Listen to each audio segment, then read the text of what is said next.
میں ایم گلزیر تحریک پوائنٹ میں آپ کا استقبال کرتا ہوں۔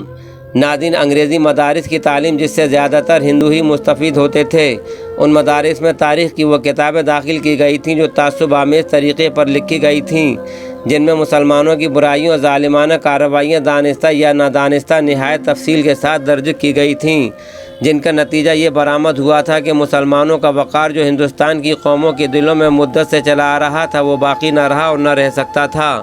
لہذا 1867 میں بنارس کے کچھ ہندو رہنماؤں نے فارسی اور اردو کی جگہ ہندی زبان کو سرکاری زبان کا درجہ دینے کا مطالبہ بڑے زور و شور سے اٹھایا تھا۔ اردو ہندی کی اس کنٹروورسی سے سر سید اتنے افسردہ ہو گئے تھے کہ انہوں نے بنارس کے کمشنر مسٹر شیکسپیئر سے کہا تھا کہ اب مجھے یقین ہو گیا ہے کہ ہندو مسلمان کسی کام میں دل سے شریک نہ ہو سکیں گے۔